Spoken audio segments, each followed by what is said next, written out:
Hi. Hello. Hi. So we were getting a lot of questions as far as the immigration process, how long it takes, what are the challenges we face, how much does it cost? We were going to make this video the best way we can to answer those questions and address all those concerns and kind of explain our process and how we handled everything. So let's get right into it. So yeah, our case is marriage case, and we had 4 main applications that we had to fill out. The first one was I-485, which was mine application. This application for adjusting of your status. Next application was I-130. It was Eric's application. So he had to make a request to adjust my status. And third application was I-130A. This application goes together with Eric's with I-130. And so very one right now. One, I don't know, so many ones right now. And the very last application was I-864, right? Yeah, it was application that he is my sponsor, basically, because let's be honest, nobody want to keep you in the country as an international person and also has to pay for you. So you need to find a sponsor. Sugar daddy. Exactly. Yeah, basically. And then on top of that, there are 2 additional things, not documents, but just processes that you have to go through. You have to have a medical examination and a biometric screening. Yeah, so fingerprints. Basically what you're gonna do there is you're just gonna give your fingers. Take my fingers. They're gonna give your fingers, and they're gonna do basically fingerprints. You will have to. There is a fee, $85. There is a fee for a majority of applications. So those 4 applications that you will need to fill out and send. But there's always but everywhere. There are gonna be fees. Butts everywhere. Butts are everywhere. You will have to make some payments for those applications. So the most expensive application is going to be mine because I'm international and I'm the one who making a request. This application going to cost you $1,140. One more application that we had to pay for was one again I-130, which cost us $535.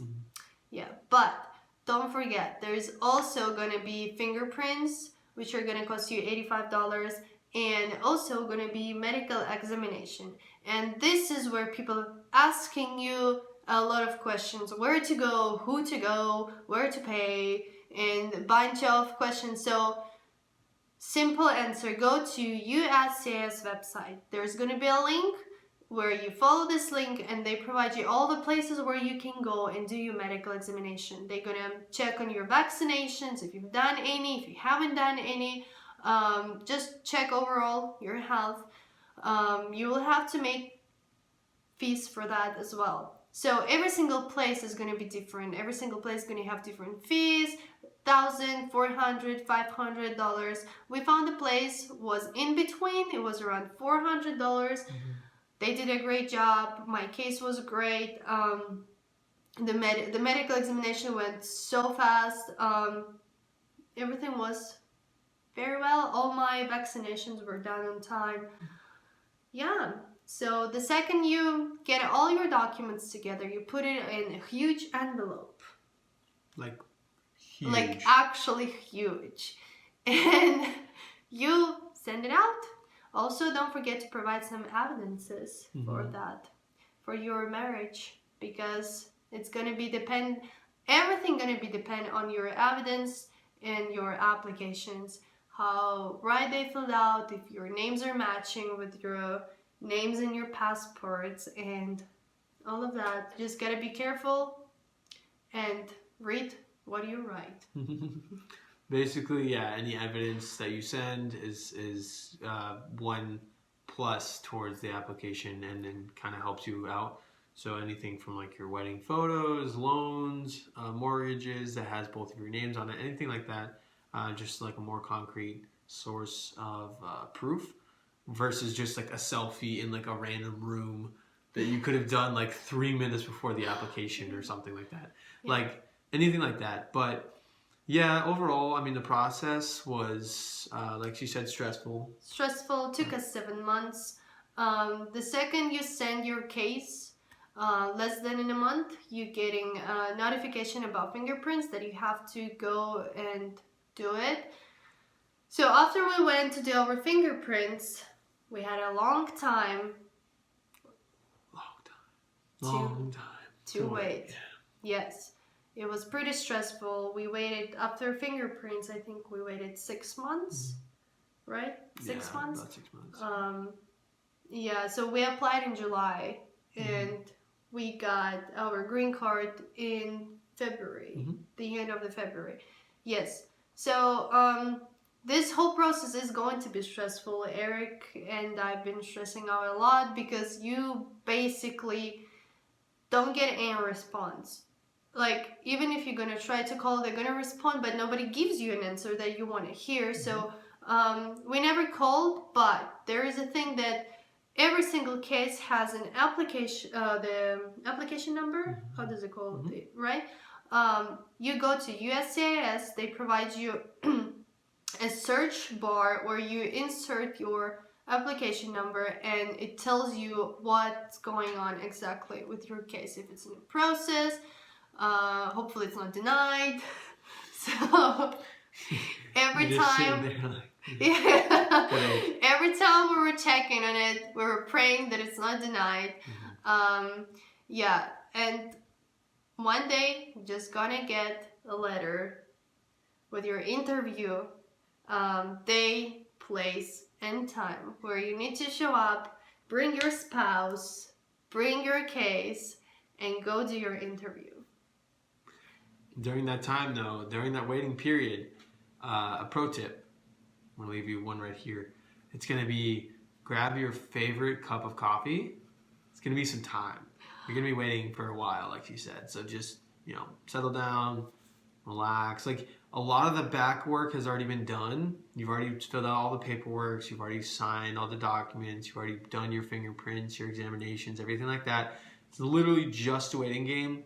As long as you feel like you did everything the right way, you should be okay. You just have to wait a while. So, tea, coffee, cookies, you're going to be fine for 6 months. Cookies. Yeah, especially cookies. A lot of cookies. But yeah, overall, it was a process. It took some time, but we're happy that we went through it because we value the whole experience and the process behind it because it's worth it. It's an investment for sure. It's not like $200. It's like thousands of dollars that you're putting into this. But if you're doing it for the person that you love, it's not too big of a deal. So we're happy that we went through this whole process, and now that she is a permanent resident, we can travel. We can travel, and yeah, actually, guys, I'm also able to work because I'm a permanent resident. I have almost the same rights as if I would be a citizen. The only thing I can't vote. But the main part is that we can be together now. Like that. So to recap, you're going to need 4 documents and 2 examination type things. Your I-864, your I-485, your I-130, and your I-130A. All in all, and then your examinations as well, your bias screening and your medical examination, all come in together for us personally was around $2,170, give or take. Other people, it might be more, it might be a little bit less, but most of the average is around like $2,000 to $2,500. But you can also spend money on a lawyer. We didn't really want to do this because we felt like if we checked it enough times, it was okay. We checked ours probably like 6 or 7 times to make sure everything was right. But yeah, it is a good investment if you do, but if not, no worries, no big deal. But any questions you guys have, please let us know. I mean, this is the experience that we went through. Like, that's kind of how we did it. It's mostly just a waiting game and just like triple checking your work, and everything else kind of just figures itself out. But any questions, again, let us know in the comments below. We're going to leave a link to all the websites that we use that helped us find this whole process and everything like that. But like, comment, and subscribe on this video. It does allow us to grow this channel a little bit faster, so you can find that we'll send this video out to people that are just like you that might take some value from this. So thanks again. Guys, don't forget your passport and everything that proves your personality too.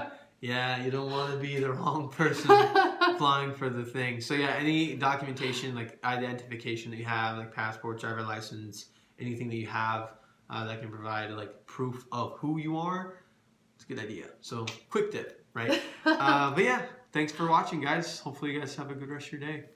We're out of here. And good luck. Good luck.